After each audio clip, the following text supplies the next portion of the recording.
उस लड़की ने सोचा अगर मैंने अपनी सासू माँ से मना कर दिया कि मैं इन चीजों को नहीं मानती तो मेरी सासू माँ गुस्सा हो जाएगी। उसने कहा चलो मम्मी मंदिर पे चलते हैं। सासू माँ ने थाली सजाई और उसमें अपना सामान रखा और आगे आगे सासू माँ होली और पीछे पीछे बहू। जैसे वो मंदिर के पास पहुंची तो मंदिर के बाहर दो शेर खड़े हुए थे। होते हैं, सुनो बहन जी, मंदिर के बाहर गेट पर दो शेर बने होते हैं। उस लड़की ने कहा, कौन कर रहा है इसको? अच्छा चलो रहने दो। उस लड़की ने कहा मम्मी मुझे लगता है मंदिर पे शेर खड़े हैं, चलो वापस चलते हैं, कहीं ये शेर खा ना जाए।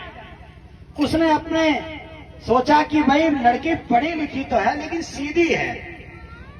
उसने कहा बेटा जिन शेर को देख करके तू डर रही है ये तो पत्थर के हैं, ये खाते नहीं है। एक छोटा सा देवर था, 7-8 साल का, नई नई भाभी आई थी। वो देवर भाग के गया और शेर के ऊपर चढ़ गया और उसके मुंह में हाथ डाल दिया। आजा आजा भाभी आजा, देख शेर खाता नहीं है, ये पत्थर का शेर है, ये खाता। अच्छा चलो भैया, आगे चले गए। जैसे वो मंदिर के अंदर उसने प्रवेश किया, उसके उल्टे हाथ पे गाय के नीचे उसका बछड़ा दूध पी रहा था। होता है ना, एक गाय का बछड़ा उसके नीचे दूध पिया। उसने कहा मम्मी मैं घर जाती हूँ, बाल्टी लेके आती हूँ, ये बछड़ा सारा दूध पी जाएगा, इसका पेट खराब हो जाएगा। क्यों बहन जी? इस बछड़े का सारा पेट खराब हो जाएगा, इसको हटाओ और मैं तब तक बाल्टी लेके आती हूँ, इस गाय का दूध निकालेंगे और घर पे जाके खीर। उसने सिर में हाथ मार के कहा मैं तो सोच ली तू सीधी है, मुझे लगता तू तो पागल आ गई। तो देखना रहा क्या है?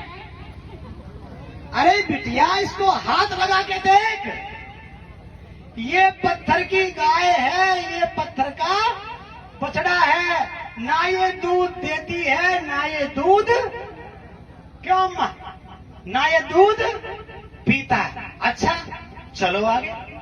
आगे चले गए मेन पॉइंट पे, जो असली चीज थी अंदर जो रखी होती है, उसके पास गए।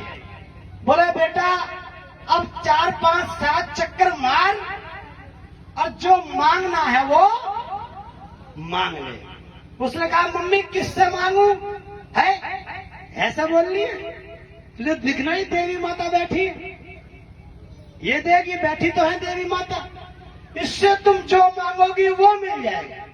तो तब उस लड़की ने कहा अपनी सासू माँ से कि मम्मी मांगने से पहले मेरी बात को सुनो, और मुझे छूने से लग रहा है कि ये देवी पत्थर की है।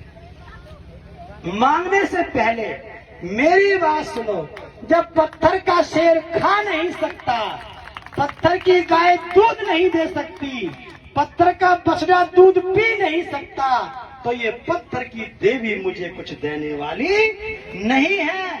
जो दोगी वो आप दोगे, आप मेरी देवी हैं, आप मेरी माता हैं।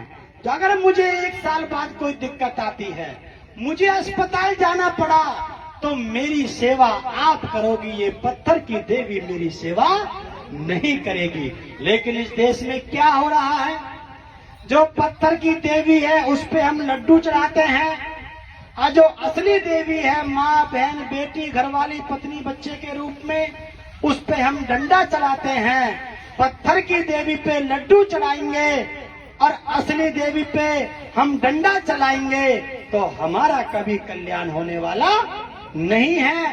बाबा साहब किसी मंदिर में नहीं गए, ज्योतिबा फूले किसी मंदिर में नहीं गए, साहू जी महाराज ललित सिंह यादव किसी मंदिर में नहीं गए, और साहब काशीराम किसी मंदिर में नहीं गए, और बहन कुमारी मायावती भी किसी मंदिर में नहीं गए। अगर ताकत थी तो उनको रोक के दिखाते। क्यों अम्मा? बड़ी मुश्किल से अम्मा ने ताली बजाई है, जब पीछे से बजती हुई आई, बड़ी मुश्किल से बजाई है बुढ़िया ताली। कि मैं पता नहीं रूठ ना जाए वो मेरे घर पे जो बैठा है, वो कुछ नहीं कर सकता। इसलिए आप सभी साथियों का बहुत बहुत धन्यवाद। अंधविश्वास से बचना है। आपसे भी निवेदन है, ये 10-10, 20-20 रुपए का जो गुटखा अपने मुंह में रखते हो, इस दुनिया में शरीर से बड़ा कुछ नहीं है। मैंने तो आपसे सुना है, पहला सुख निरोगी काया। क्यों साहब? क्यों? पहला सुख निरोगी काया। अगर आपके शरीर में, काया में रोग नहीं है, तो आपसे बड़ा कोई सुखी नहीं। बड़े बड़े पैसे वाले फेल हैं, अगर बीमारी ने घेर लिया, पैसा किसी काम नहीं आता। दूजा सुख गांठ में माया, जेब में पैसा रखो। तो इसके लिए मेरा आपसे निवेदन है, बीड़ी, सिगरेट, तंबाकू, गुटखा, दारू, भांग, अफीम, इसी बात को तो बताते हैं, ये पंचशील है। आपका सभी साथियों का बहुत बहुत धन्यवाद। माहौल अब दूसरा बनने वाला है। आपने जो वो अपनी प्रस्तुति